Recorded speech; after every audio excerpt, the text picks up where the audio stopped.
Hello, everybody. It is Friday. That means it's time for another episode of Trucker Money. Thanks for joining me today. This is for the week of February 28th through March 5th. If you're new here, we just get together Friday, talk about something other than trucking. You know, we've all made a lot of money the last couple of years in trucking. What are you going to do with it? So, hey, let's talk about money. Share ideas. These are merely my opinions, my sharing my life's journey here in hopes to inspire and motivate somebody else to improve their situation. Not financial advice, just a free and open exchange of ideas. Nobody's right, nobody's wrong, but hey, information is good. So, talk about anything I did with investing, side income, my favorite thing, passive income, and anything to do with money. So, for this week, let's see, what do we got here? Oh, we had some rent come in from a residential real estate rental property, and made a little bit of money from doing this. I guess YouTube, not a lot, but every little bit helps. You know, when you're trying to build something on the side. And from a couple things I promote, check out the description and the links in the description below if you're looking for some good discounts on things. I added one this week. I never knew that there's a thing for the Keep Trucking ELD. Somebody told me about it. Like, hey, do you have a code for the Keep Trucking ELD? I'm like, what are you talking about? And then they shared it to me. And I guess if you need a user-friendly ELD, simple and inexpensive, give that one a try. I don't know. You get a discount, and I get a kickback for it. So, anyway, moving on after that. Let's talk about passive income dividend portfolio, my favorite thing to talk about, where I have constructed a portfolio of dividend-paying investments that pay me every week of the year, purely by accident, to be honest with you. Didn't really intend it that way. So this week, we did not have any increases or cuts in dividends. We went a whole week without a raise. Boy, is that disappointing, but hey, you can't get a raise every week of the year. Or maybe you can. I don't know. But we didn't.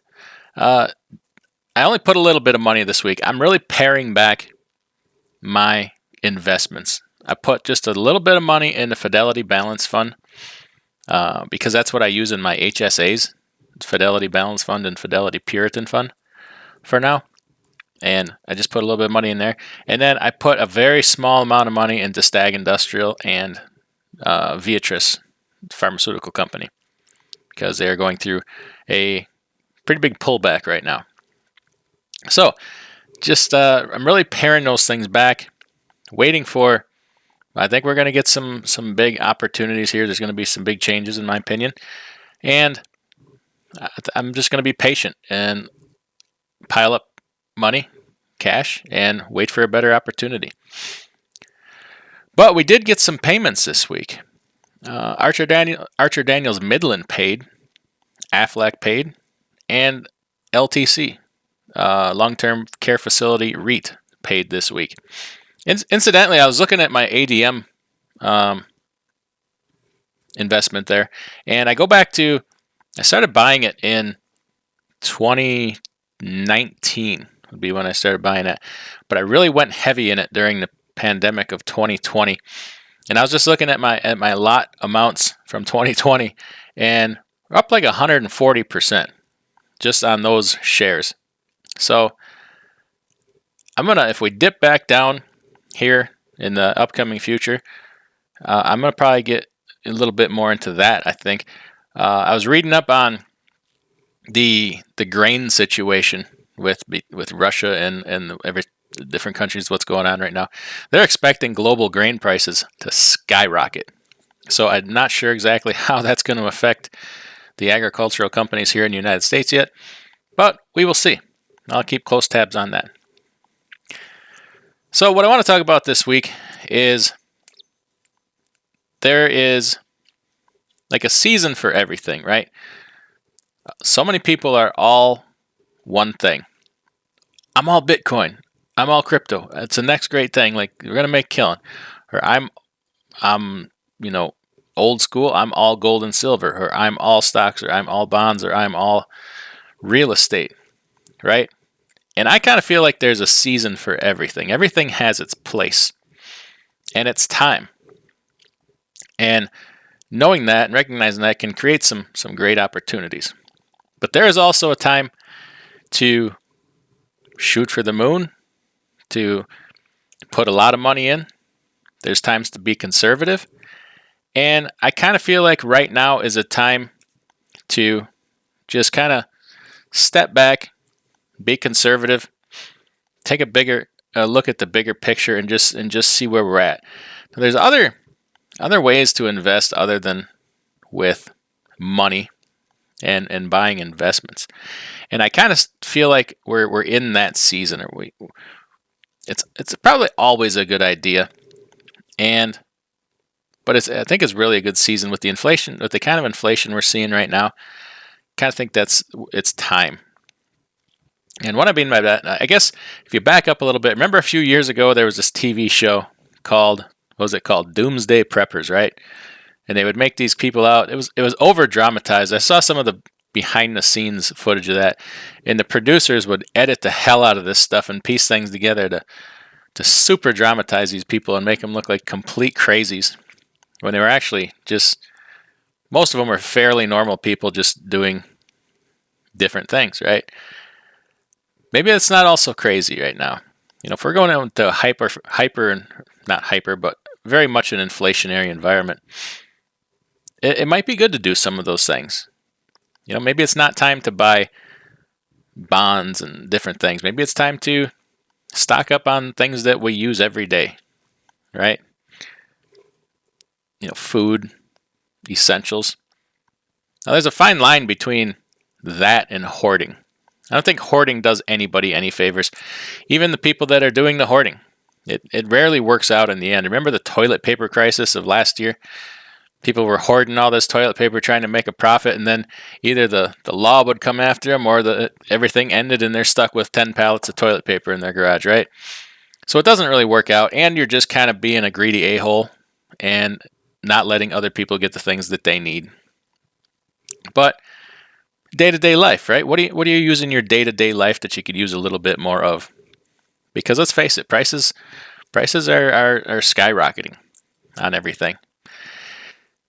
And along with that, what about, I took a walk today. I went out in the woods, took a walk back in the woods, which I haven't done in a while. I was looking for deer sheds and stuff like that, and just getting out there, and it made me think a lot, like skills, knowledge, tools. Like, we've kind of lost as a society where we can do things for ourselves, right? And in a time like this, if you don't have a lot of money, or if you're concerned the way things are going, develop some skills. YouTube's a great tool for that. Take a class. Find that jack of all trades in your neighborhood and hang out with them for a little bit. Say, hey, could you teach me how to do this? Could you teach me how to do that? It's a good time to learn some skills. It's free, mostly. Along with that, gaining the knowledge that goes with it. Maybe hunting, fishing, gardening, things like that. That's what our grandparents did back in the Depression. And I'm not claiming they were going any kind of depression. I'm just saying, back in the Great Depression, in the earlier part of the century, it wasn't as big a deal because people could do things for themselves. Everybody had a garden. Everybody could hunt or fish or do whatever. We've mostly lost that. And even besides the economics of it, it'd be really good for us to get back to that. It's good for you to get in touch with nature. Go out in the woods, sit in nature, and just be quiet. Watch the animals. It's good for your body. It's good for your spirit. Good for your mind.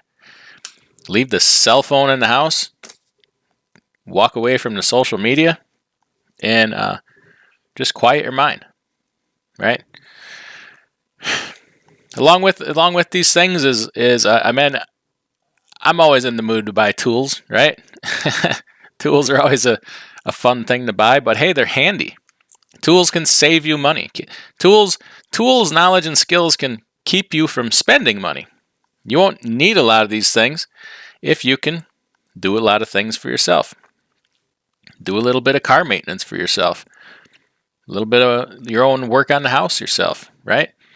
When your lawnmower breaks, learn how to fix it. So there's different ways to go about that. All those things right there in themselves are an investment. It's an investment in you. It's an investment in your future. Maybe you teach your kids how to do it. So I just want to throw those ideas out there. I'm gonna make a point to try to do that myself and step up maybe make myself a list of these are the skills I want to learn in 2022. Like, for instance, I've never been a welder. I'd like to get more into welding and doing that, just as a for instance. So that's something I'm going to try to do. I'll probably try to pick up a few more skills this year. So, at any rate, think about what you can do for yourself, and share it in the comments below. What do you want to learn how to do for this year for yourself to improve your knowledge base and your skill set? Maybe you can buy some fun tools to go along with it. All right, everybody, take care. We'll see you next time.